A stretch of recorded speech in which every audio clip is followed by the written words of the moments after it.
안녕하십니까, 진구입니다. 네, 오늘은 이번에 새롭게 아이폰에서 iOS 16이 업데이트 되었는데요. 이번 업데이트는 정말 여러 가지가 업데이트돼서 개인적으로는 엄청나게 대만족이지만, 그 중에서도 평소에 아이폰을 100% 활용하지 못하는 저 친구도 써보고 이 기능은 정말 일상생활에서도 유용하게 사용하겠구나 하는 기능을 몇 가지 소개시켜 드리려고 합니다.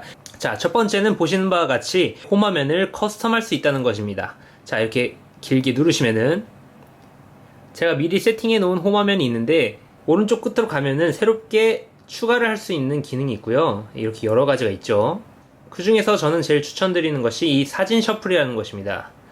사진 셔플을 열면은 이렇게 사람, 자연, 도시, 제가 가지고 있는 사진 앨범에 있는 사진들을 이용해서 매 시간마다 배경화면을 바꿀 수 있는 기능이 있고요. 저 같은 경우에는 사람을 지우고 자연과 도시로만 설정을 해서 사용을 하고 있습니다. 예를 들어서 이런 식으로, 이게 매 시간마다 이런 식으로 바뀝니다. 그리고 새롭게 위젯을 홈화면에서 이제 간단하게 볼 수가 있게 되었습니다.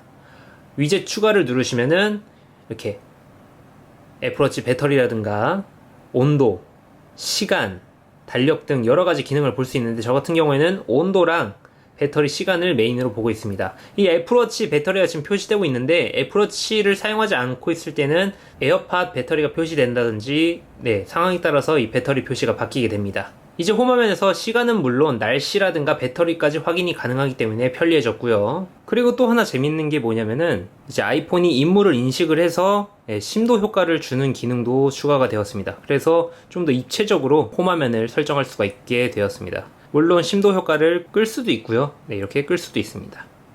하지만 이렇게 입체적으로 나오는 게 뭔가 좀 간지가 나네요.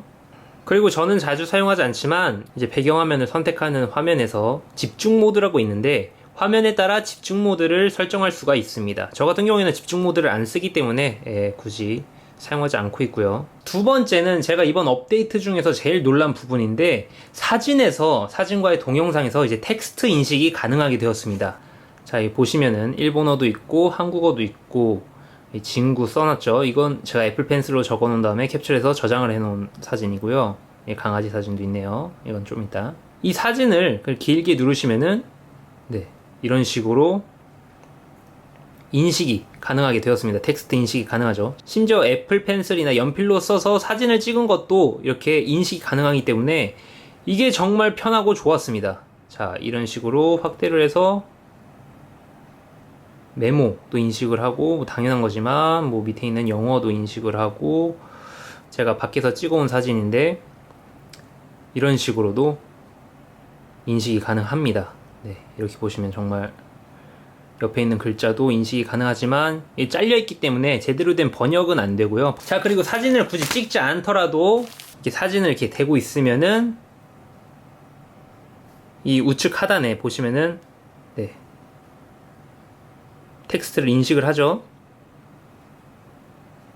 텍스트를 벌써 인식을 해서 굳이 사진을 찍지 않더라도 이렇게 텍스트를 복사하거나 인식할 수 있습니다. 이 기능이 어디서 정말 많이 쓰일 것 같으냐라고 물어보신다면은, 저 같은 경우에는 예를 들어 여러분들이 카페나 식당에 있는 와이파이를 연결할 때 매번 사진으로 찍어서 입력한다든가 외워서 입력한다든가 했잖아요. 근데 이제는 아까 보여드린 식으로 텍스트를 인식을 해서 그대로 복사를 한 다음에 붙여넣기를 하면은 굳이 와이파이를 사진으로 찍어서 그걸 보면서 외워서 입력할 필요가 전혀 없어진 거죠.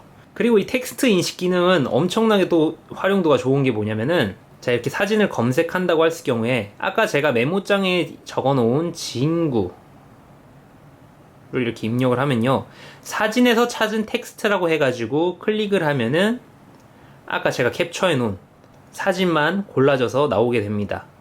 자, 헤이라고 검색을 하면은 아까 제가 메모장에서 저장해놓은 캡처본 이렇게 헤이가 나오죠. 자, 이 기능을 이제 여러분들께서 이제 사진으로 문서 같은 거를 찍어서 저장하신다고 하셨을 때, 이제 스크롤해서 찾는 게 아니라 검색을 해서 텍스트, 그 문서 안에 있는 텍스트 몇 글자만 입력해주면은 바로 아이폰에서 검색이 돼서 찾을 수 있다는 점이 정말 좋아진 것 같습니다. 그리고 마지막으로 제가 정말 좋다고 생각한 게 뭐냐면은, 아이폰에서 드디어 이제 전문 용어로 눕기 따기라고 하는 건데, 이렇게 사진이 있으면은 이 배경화면을 다 지우고 피사체만 딸 수 있게 이번에 업데이트가 되었습니다. 강아지 사진이 있죠. 이거를 강아지 사진을 꾹 누르면은 강아지만 인식을 하게 됩니다. 복사를 한 다음에 메모장에다가 붙여넣기 하면 이런 식으로 뒤에 배경화면은 없이 그냥 강아지만, 강아지 사진만 나오게 됩니다. 어떠신가요? 정말 편하지 않나요? 마지막으로 아이메시지에서도 엄청난 업데이트가 되는데, 자, 저희가 만약에 헬로 보내면은 15분 내로 전송 취소가 가능합니다. 그리고 편집도 가능하고요. 예를 들어서 헬로 맨 라고 보내게 된다면 밑에 보시면 편집됨이라고 뜨죠. 이 편집됨을 누르게 되면은 편집 전에 어떤 문자가 있었는지 표시를 해주게 됩니다. 그리고 이것도 마음에 안 들면 전송 취소를 할 수가 있는 것이죠. 어때요? 참 편하죠? 이번 iOS 16 패치로 인해서 정말 평소에 아이폰을 제대로 활용하지 못하셨던 분들도 이번엔 더욱더 다방면으로 활용할 수 있을 거라고 생각이 됩니다. 이 영상이 도움이 되셨다면 구독과 좋아요 부탁드리겠습니다. 이상 진구였습니다.